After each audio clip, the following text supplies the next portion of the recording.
Mayambu taramna oksari loinana channel asina ngasi thagatsariba video se channel sigoina chaunga ga taraga ni thoisuba video amani ado ngasi gi video se masi hana semjarib sing adudagi khadi tongale masi karigino haiba matamda akhoi gi channel asida mayamna comment pibirak phaitar go haibadi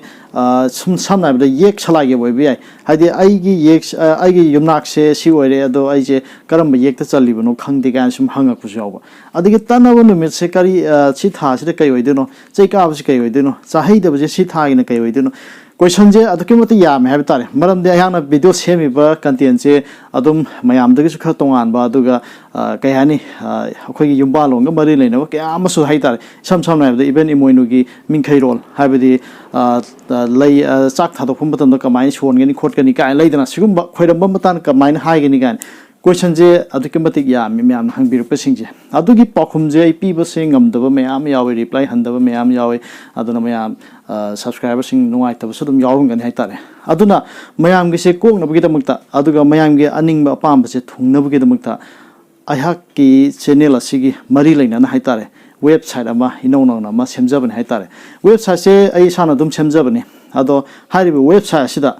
ayam hai tare akhoi maitai go ba akhoi yumbalon gi bi aduga thaban gi bi leidana phapata ba chei ka ba chahi da ba chilhai da ba makmai chak ba adugum ba mayam aina video sem gi ba mayam cha sigi mari leina ba details ka am hai tare ai website sida thagal ga thama bane adugi website to mayam changmina saidun tawbune ado sigi website se kari kaubuge haba matam da www.manipurmirror.com haibane www se yaw da suyai ko manipurmirror.com hairaga changjan biraga adum ai website se adum phangane hai tare ado ngasi gi video se adugi matang semjabani hairi ba website sida akhoina changma matamda kamain tholakani kari kari yengbe haibadu mayam khitang yengmina siko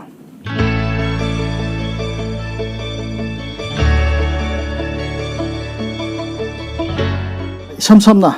kamaina ai gi website sangjan gadage haiba matamda adom gi akhoi gi google chrome da sangjan bi ko google chrome da akhoi gi mathaki du da akhoi gi manipurmirror.com thara su yare www.manipurmirror.com samnaraga ni ko manipur mirror ja samnaga to ne aduga .com na loiba adu sida dum changbiro ai tare ko si changaba mutungda simaina thola ni ko ai gi website sai tare manipurmirror.com je sangjale simai lere ngasi je friday ni friday march 22 date pire aduga kha gi si elevation weather forecast nai tare weather sin mitarani gi forecast ama simai thon bani picture ji matoroga manipurmirror website si maram da sora khara pija bani aduga sidigi dum haure ko makha je tha tara ni thoigi maru oi ba khara ko habedi watching tha digi hauraga watching tha gi tarani thoini panba imoinu adu du leidana adu me an yawre watching tha gi manung chambani na imoinu ra thoni rol gi matang da mai asang bo pachang me amus bijai ko aduga imoinu ma gi minkhairo habedi akhoi gi khoira mo matam he ima leimeren leipunbi leimeren sayon oi ribi kan leidana ma gi achi tatbi akong kang debi kan me am lon to adu gi maron duma minkhairo hai tare dum leire fairen tha gi bhavata me am pire ko khara pire hai tare tha masi kuntaruni pam yum jai sunu mita yuki yuthakta lafubi leima chanuna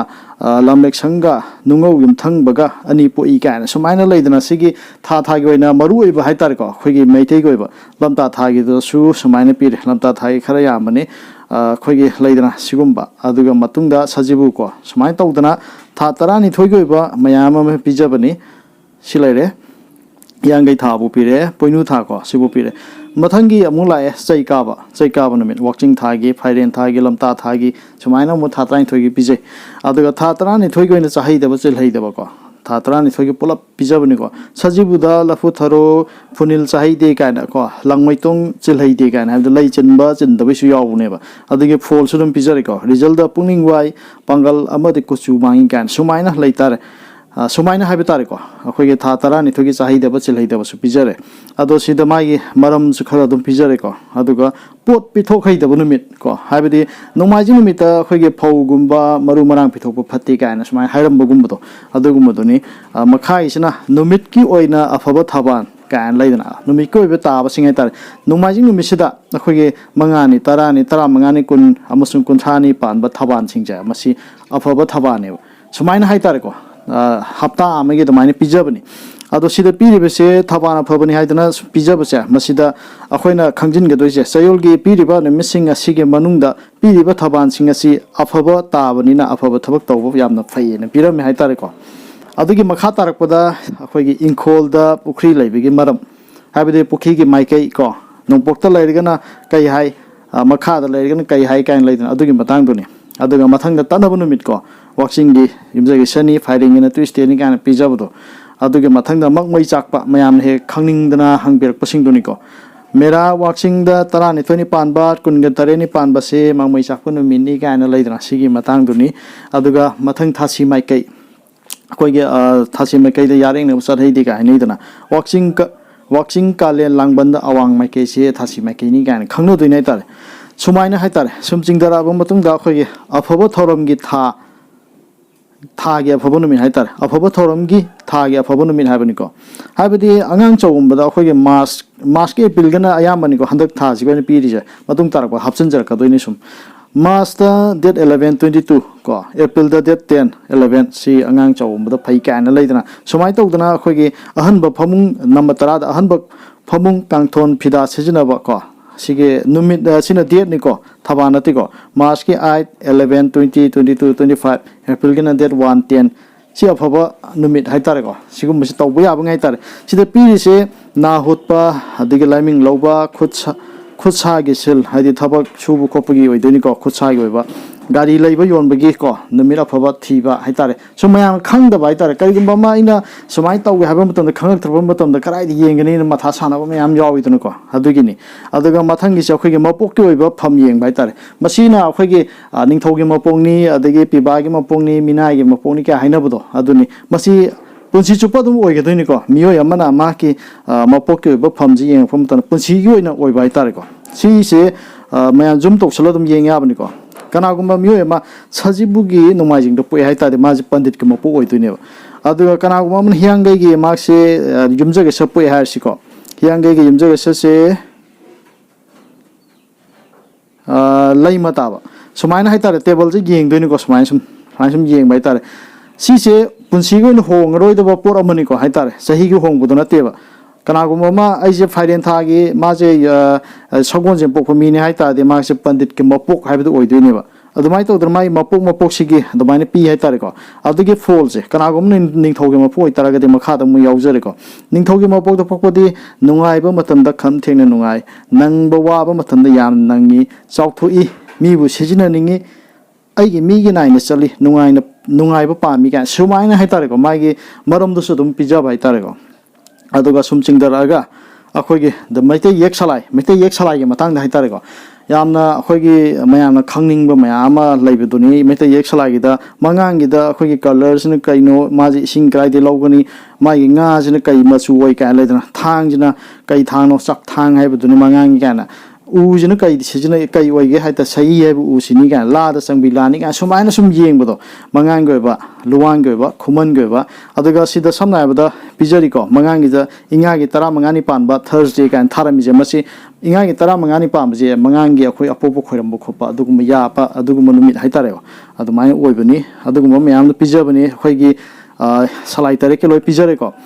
ꯑꯗꯩ ꯃꯈꯥꯗ ꯑꯃꯨꯛ ꯆꯠꯊꯔꯛꯄ ꯃꯇꯝꯗ ꯃꯩꯇꯩ ꯌꯦꯛ ꯁꯂꯥꯏ ꯂꯤꯁ ꯍꯥꯏꯕꯅꯤꯀꯣ ꯍꯥꯏꯗꯤ ꯌꯨꯝꯅꯥꯛꯀꯤ ꯑꯣꯏꯅ ꯂꯥꯛꯀꯗꯣꯏꯅꯤꯀꯣ samna abda sida click below to see the surname list of is yek salai habne mangangi ya yek salai manungda chanba sagai singi yeng hai targadi sumaina ina tare thona mangang lowang khuman angom moirang khabanga masarang santhe mai machu galoina na domai semalai ko mangangi sida click tobu kanda loading to ni ko aduga mangangi surname list tholakani ko sumaina hadi yumnak sing doloi tholani ba mangangi chaniga yankai mari muk laibido do main thole hai tar ko aduga sida dum makhas do home chalo su yare back chalo su yare ko sain chalaga home da amulai ko adu mai tawdana hojiki yek salai gi do luwang da change luwang gi salai yek akhoi yumnak sing jam thola ni hai tar ko home da chale sumai sum chat pai tar sumai tawdana sigi website se adum yang kana gani khale अखोई युमनाक से करम चलू कहीं खंजदब ma'am याव है तारे को मोरंग चंगे मोरंग चंग कान सूमायन मोरंग सूमाय दरकार लेबे लोई पीरेको मथक्ता माय युमनाक पीरे समना थोंजम तोपोक्चम वाइनबम वाइरम काइन लेदना सूमाय पीरिबसिंगसे asumna khoige maite yek salai sumaina yengba yaraba matungda ko sumain picture ko ado aige si picture ma sum hapsa bani kai gno da si website je ai sa gi ne habje me amna su hena confidence am laina bai ta thaja bodu laina bai dam ta si dum hapsa bani ko ado sida you are invited to join my youtube journey on youtube kind sum haije boje masigi se khoige click here to view haja aigi channel da aigi video yeng bi ge har ga so sida dum click here to view je sangan berga sida click ta dum nambi raga haitare aigi youtube ke channel kai hani manipur miraja dum hang dora ani haitare ko sumaina sumaila ka doini aduna sina silai gre khoigi kano sangboi matang haitare ko ado kana gumba aigi sigi website se sangbira ba matung da aingonda sum sigi website se suggestion tawning ba haitare ko adugumba lairaga su sida dum adong adongi email gi matungin haitare ko ming ni khangde smaijum tharaga email to adong email to dum pibiro aina dum reply halasu yaba aduga message to sidi iraga submit ana smain tawbiro haitare ko submit option biro ado sigi ji email aina si ibi soibeni ko ado email ama oiraga haitare samna da gmail.com sumai haraga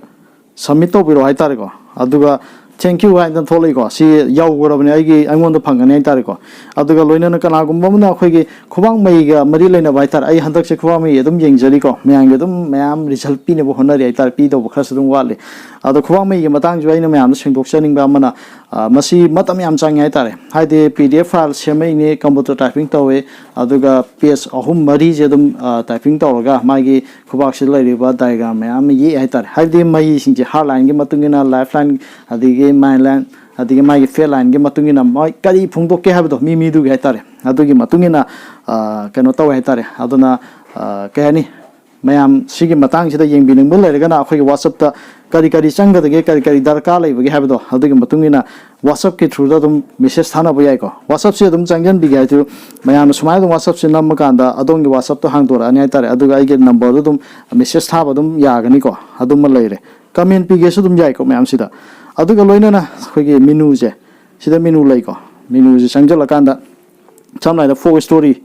kai kai yawe kana ko four story jai khara semgat pa hauda ngai ko yam kana yaudri hoji aina semgat pa ma loisale ji lai khusang bigi wari ma dum english ta dum ijaraga sumaina ama semba loisale haitare ko sumai tawdana four story mayam su hapse ge tawri haitare khoi inat ko ba mari leina ba no more sida hapse lisina yumbalon laiwa ko yumbalon laiwa se ayam ba even imoinu go mari leina ba even imoinu na yaning da bugumba adugumba matang khara hapi ko imoinira thorom gi matang adu kaina leidana tha train thogi sahi de basi leide basi sudum hape aduga si tha train thoija masi nataba numit noma pambadeni kunthani panba phauge sahi de adugi matang ju hapse ge tawjari ko aduga sigi nomo sida historical site se sumchangge lubum matamda akhoi history ga mari leina ba dugum mafam khara kangla fort war cemetery moirang khongjom sumain haitare kaya ma sum hapchan jage tawjari adum upgrade adum tawna phonari haitare ko adu makhada ahangna aigi video nambada sum thengna jarkwa mafam kaya ma sum narbada akhoi gi sidi yaur picture khara hapsare ko picture se akhoi gi sugunu da leiriba akhoi gi ibda wangbring khubam lo yaure sadi khongnang yaure leidana sigumba adigi phayeng ge adugumba kobru gi laifam sigumba adigi khuntogan bigi laifam sigumba haitare kangla ge mafum khara ipu maisok tare ki picture haitare adum click number da adum tholakani ko sai number kan da dum yengu phang ne tare samai dum tholani aduni aduga silaire historical site ke dum yaure yek salai ge matang da amuk som tongana pusalak ke hona jabani haitare ko sigi jodum upgrade tawjagi ni adu makha la ko matanda personal consultation ge matang yumin khol ge matang haide ayam kana khangba mak natraga jo aina lari khra sum naina jaba singdo masida yumin khol ge haitare apa phataba mayam leidana adugum kaya amasum adum upgrade tawjarani haitare ko haibadi kanaguma mana yum saba yaba yada bhaibig matangna sahi mada tha taruk yaba yada ba kain pinai haitare yum saba yaba tha da inga tha ingen tha mera tha hyangai tha phairen tha lamta tha gain leidana adu yada ba tha na sida lei sini kan pijare ko adu yumbam gi matangda khoigi chingkhai rom do thang musin langja yumpham kawi nongpom thang bijan phira yumpham kawi gan leidana sigum bai matang haitare adu hari bam pham sida leirigana kai do khopa adu gum matang mayama adum upgrade tawna honari haitare sima leire personal consultation yumin khol gi matang am leirga pal mystery ge muhapsa bane ba khubang mai gi matang do pal mystery ge do sodum mayam khatang kupsan na yeng ning bagum ba dum yaur ga sodum ꯅꯩꯅꯕ ꯑꯗꯨꯝ ꯌꯥꯅꯤ ꯄꯥꯕ ꯑꯗꯨꯝ ꯈꯪꯕꯗ ꯑꯗꯨꯝ ꯅꯨꯡꯉꯥꯏꯅꯤ ꯍꯥꯏꯇꯥꯔꯦꯀꯣ ꯍꯥꯏꯕꯗꯤ ꯈꯨꯠꯀꯤ ꯃꯆꯨꯒꯤ ꯃꯇꯨꯡ ꯏꯟꯅ ꯀꯔꯤ ꯐꯣꯡꯗꯣꯛꯂꯤ ꯀꯥꯏꯅ ꯔꯦꯗ ꯍꯦꯟꯁꯤꯅ ꯀꯩ ꯍꯥꯏꯔꯤꯕ ꯄꯤꯡꯒꯤ ꯈꯨꯕꯥꯛꯁꯤꯅ ꯀꯩ ꯍꯥꯏꯔꯤ ꯍ꯭ꯋꯥꯏꯠ ꯑꯣꯏꯕꯁꯤꯅ ꯀꯩ ꯍꯥꯏꯔꯤ ꯀꯥꯏꯅ ꯂꯣꯏ ꯌꯥꯎꯔꯦ ꯍꯥꯏꯇꯥꯔꯦꯀꯣ ꯌꯦꯜꯂꯣ ꯆꯪꯕ ꯕ꯭ꯂꯦꯛ ꯆꯪꯕ ꯑꯗꯨꯒꯨꯝꯕ ꯃꯌꯥꯝ ꯑꯃ ꯂꯩꯗꯅ ꯑꯗꯨꯗ ꯁꯤꯗ ꯑꯃꯨꯛ ꯄꯤꯖꯔꯦ WhatsAppꯀꯤ ꯑꯩꯉꯣꯟꯗ ꯀꯟꯇꯦꯛ ꯇꯧꯅꯤꯡꯕ ꯂꯩꯔꯒꯁꯨ ꯄꯥꯜꯃꯤꯁꯇ꯭ꯔꯤꯒꯤ ꯃꯇꯨꯡ ꯏꯟꯅ ꯍꯥꯏꯇꯥꯔꯦ ꯑꯗꯣꯝꯅ ꯄꯥꯜꯃꯤꯁꯇ꯭ꯔꯤꯒꯤ ꯁꯥꯏꯠꯇ ꯑꯗꯨꯝ ꯆꯪꯁꯤꯜꯂꯒ ꯑꯗꯨꯝ ꯁꯤꯗ ꯑꯗꯨꯝ ꯃꯦꯁꯦꯖ ꯊꯥꯕꯤꯔꯛꯑꯣ ꯍꯥꯏꯇꯥꯔꯦꯀꯣ WhatsAppꯀꯤ ꯊ꯭ꯔꯨꯗ ꯑꯗ ꯑꯦꯕꯥꯎꯠ ꯃꯤꯗ ꯑꯩꯅ ꯍꯥꯞꯆꯔꯤꯁꯦ ꯑꯩ ꯐꯦꯃꯤꯂꯤꯒꯤ ꯇꯧꯔꯒ ꯑꯩꯒꯤ ꯃꯔꯝꯗ ꯆꯥꯎꯔꯥꯛꯄ ꯈꯔ ꯑꯗꯨꯝ ꯍꯥꯞꯆꯕꯅꯤ ꯑꯗꯨꯒ ꯃꯈꯥ ꯇꯥꯔꯛꯄꯗ ꯑꯩꯈꯣꯏꯒ ꯄ꯭ꯔꯥꯏꯚꯦꯁꯤ ꯄꯣꯂꯤꯁꯤꯁꯤꯗꯤ ꯋꯦꯕꯁꯥꯏꯠꯀꯤ ꯑꯣꯏꯕ ꯇꯣꯉꯥꯟꯕ ꯑꯃꯅꯤ ꯁꯨꯃꯥꯏꯅ ꯇꯧꯗꯅ ꯋꯦꯕꯁꯥꯏꯠ ꯑꯃ ꯁꯦꯝꯖꯕꯅꯤ ꯋꯦꯕꯁꯥꯏꯠꯁꯦ ꯀꯩ ꯍꯥꯏꯅꯤ ꯑꯩ ꯏꯁꯥꯅ ꯑꯗꯨꯝ ꯁꯦꯝꯖꯈꯤꯕ ꯋꯦꯕꯁꯥꯏꯠꯅꯤ ꯑꯗꯣ ꯁꯤ ꯑꯗꯨꯝ ꯍꯧꯖꯤꯛ ꯑꯗꯨꯝ ꯃꯌꯥꯝ ꯑꯗꯨꯝ ꯌꯦꯡꯕ ꯑꯗꯨꯝ ꯌꯥꯔꯕꯅꯤ ꯃꯔꯨꯑꯣꯏꯅ ꯋꯦꯕꯁꯥꯏꯠꯀꯤ ꯂꯤꯡꯁꯦ ꯑꯩꯒꯤ ꯗꯤꯁꯀ꯭ꯔꯤꯞꯁꯟꯗꯁꯨ ꯑꯗꯨꯝ ꯄꯤꯖꯔꯒꯦ ꯑꯗꯨꯒ ꯀꯅꯥꯒꯨꯝꯕ ꯑꯃꯅ ꯑꯗꯨꯝ manipurmirror.com ꯑꯅ ꯏꯔꯒ ꯀꯣ ꯃꯅꯤꯄꯨꯔ ꯍꯥꯏꯕꯀꯣ manipurmirror.com ꯍꯥꯏꯗꯅ ꯏꯕꯤꯔꯒ ꯑꯗꯨꯝ ꯆꯪꯕꯤꯕ ꯃꯇꯝꯗ ꯁꯨꯃꯥꯏꯅ ꯑꯗꯨꯝ ꯊꯣꯛꯂꯛꯑꯅꯤ ꯍꯥꯏꯇꯥꯔꯦ ꯁꯤꯒꯤ ꯄꯣꯠꯁꯦ ꯃꯣꯕꯥꯏꯜ ꯃꯣꯗꯅꯤꯀꯣ ꯑꯗꯣ ꯑꯩꯈꯣꯏꯅ ꯀꯩꯅꯣꯗ ꯆꯪꯒꯦ ꯍꯥꯏꯇꯥꯔꯒ ꯗꯦꯛꯁꯇꯣꯞ ꯃꯣꯗꯇ ꯆꯪꯒꯦ ꯍꯥꯏꯔꯒꯅ ꯎꯕꯒꯤ ꯃꯑꯣꯡꯁꯦ ꯃꯥꯟꯅꯔꯣꯏ ꯈꯤꯇꯪ ꯈꯦꯠꯅꯔꯛꯀꯅꯤ ꯍꯥꯏꯇꯥꯔꯦ ꯁꯤꯅ ꯃꯣꯕꯥꯏꯜꯗ ꯎꯕ ꯁ꯭ꯀ꯭ꯔꯤꯟ ꯃꯣꯕꯥꯏꯜ ꯁ꯭ꯀ꯭ꯔꯤꯟꯗ ꯎꯕꯗꯨꯅꯤ ꯗꯦꯛꯁꯇꯣꯞ ꯁꯥꯏꯠꯇ ꯆꯪꯉꯒꯗꯤ ꯑꯩꯈꯣꯏ ꯀꯝꯄ꯭ꯌꯨꯇꯔꯗ ꯑꯗꯒꯤ ꯀꯅꯥꯒꯨꯝꯕ ꯑꯃꯅ ꯂꯦꯞꯇꯣꯞꯇ ꯀꯩꯗ ꯌꯦꯡꯒꯦ ꯍꯥꯏꯇꯥꯔꯒꯁꯨ ꯁꯨꯃꯥꯏꯅ ꯊꯣꯛꯂꯛꯀꯅꯤ ꯍꯥꯏꯇꯥꯔꯦꯀꯣ ꯁꯤꯒꯤ ꯃꯑꯣꯡꯁꯤꯗ ꯑꯗꯨꯅꯤ ꯁꯨꯃꯥꯏꯅ ꯑꯃ ꯁꯦꯝꯖꯕꯅꯤ ꯍꯥꯏꯕꯗꯣ ꯃꯌꯥꯝꯗ ꯑꯩ ꯈꯪꯍꯟꯖꯕꯅꯤ ꯍꯥꯏꯇꯥꯔꯦꯀꯣ ꯃꯁꯤꯅ ꯀꯗꯥꯏ ꯐꯥꯎꯕ ꯀꯥꯟꯅꯒꯅꯤ ꯍꯥꯏꯕ ꯃꯇꯝꯗ ꯑꯗꯣꯝꯅ ꯀꯔꯤꯒꯨꯝꯕ ꯊꯕꯛ ꯑꯃꯒꯤ ꯀꯔꯤꯒꯨꯝꯕ ꯑꯃ ꯁꯨꯝ ꯌꯦꯡꯅꯤꯡꯉꯛꯄ ꯃꯇꯝꯗ ꯍꯥꯏꯗꯤ ꯑꯊꯨ ꯑꯀꯥꯏꯒꯤ ꯍꯥꯏꯇꯥꯔꯦꯀꯣ ꯑꯩ ꯚꯤꯗꯤꯑꯣ ꯑꯃ ꯌꯦꯡꯉꯒ ꯚꯤꯗꯤꯑꯣ ꯑꯁꯤꯒꯤ ꯃꯔꯛꯁꯤꯗꯒꯤ ꯃꯥꯏ ꯄꯣꯠꯁꯤ ꯀꯔꯤ ꯍꯥꯏꯔꯤꯅꯣ ꯃꯤꯅꯤꯠ 10 ꯇꯥꯕꯒꯤ ꯃꯍꯨꯠꯇ ꯑꯃꯔꯣꯝꯗ ꯍꯥꯏꯔꯒꯗꯤ ꯁꯤꯗ ꯑꯃꯨꯛ ꯆꯪꯉꯒꯁꯨ ꯑꯃꯨꯛꯁꯨ ꯀꯥꯟꯅꯕ ꯍꯥꯏꯇꯥꯔꯦꯀꯣ ꯍꯥꯏꯗꯤ ꯆꯥꯍꯩꯗꯕꯁꯦ ꯁꯤꯒꯤ ꯊꯥ ꯑꯁꯤꯒꯤ ꯑꯣꯏꯅ ꯀꯩ ꯑꯣꯏꯖꯥꯠꯅꯣ ꯀꯥꯏꯅ ꯈꯪꯅꯤꯡꯕꯒꯨꯝꯕ ꯑꯩꯁꯦ ꯄꯣꯛꯈꯤꯕ ꯊꯥꯁꯦ ꯁꯤꯗꯅꯤ ꯑꯩꯁꯦ ꯆꯩ ꯀꯥꯕ ꯅꯨꯃꯤꯠ ꯇꯥꯕ ꯖꯥꯠꯂꯅꯤ ꯀꯥꯏꯅ ꯌꯦꯡꯅꯤꯡꯕꯁꯦ ꯑꯗꯨꯝ ꯁꯤꯒꯨꯝꯕ ꯋꯦꯕꯁꯥꯏꯠꯁꯦ ꯁꯠ ꯆꯪꯁꯤꯜꯂꯒ ꯑꯗꯨꯝ ꯎꯕ ꯐꯪꯕ ꯍꯥꯏꯇꯥꯔꯦ ꯑꯗꯨꯅ ꯆꯦꯅꯦꯜ ꯑꯁꯤꯅ ꯈꯔ ꯃꯌꯥꯝꯒꯤꯗꯃꯛꯇ ꯍꯣꯠꯅꯖꯔꯒ ꯁꯦꯝꯖꯔꯤꯕ ꯑꯗꯨꯒꯨꯝꯕ ꯋꯦꯕꯁꯥꯏꯠ ꯑꯁꯤꯁꯨ ꯃꯌꯥꯝ ꯆꯪꯁꯤꯟꯕꯤꯔꯣ ꯑꯗꯨꯒ ꯌꯦꯡꯕꯤꯌꯨ ꯀꯥꯟꯅꯩ ꯀꯥꯟꯅꯗꯦ ꯍꯥꯏꯕꯗꯣ ꯑꯗꯨꯝ ꯀꯃꯦꯟ ꯇꯧꯕꯤꯔꯣ ꯍꯥꯏꯗꯅ ꯍꯥꯏꯖꯔꯤ ꯉꯁꯤꯒꯤ ꯚꯤꯗꯤꯑꯣꯁꯤ ꯃꯇꯥꯡ ꯁ꯭ꯋꯥꯏꯗ ꯂꯣꯏꯁꯤꯟꯖꯒꯦ ꯂꯣꯏꯅꯅ ꯉꯁꯤꯒꯤ ꯚꯤꯗꯤꯑꯣꯁꯤꯕꯨ ꯌꯦꯡꯕꯤꯔꯤꯕ ꯏꯆꯤꯜ ꯏꯅꯥꯎꯁꯤꯡꯅ ꯆꯦꯅꯦꯜ ꯁꯕꯁꯀ꯭ꯔꯥꯏꯕ ꯇꯧꯗ꯭ꯔꯤꯕ ꯌꯥꯎꯕꯤꯕ ꯂꯩꯔꯒꯁꯨ ꯁꯕꯁꯀ꯭ꯔꯥꯏꯕ ꯇꯧꯕꯤꯌꯨ ꯍꯥꯏꯗꯅ ꯍꯥꯏꯖꯔꯤ ꯉꯁꯤꯒꯤ ꯑꯣꯏꯅꯗꯤ ꯃꯇꯥꯡ ꯁ꯭ꯋꯥꯏꯗ ꯂꯣꯏꯁꯤꯟꯖꯔꯒꯦ ꯀꯪꯂꯩꯄꯥꯛ ꯏꯃꯥꯅ ꯌꯥꯏꯐꯔꯦ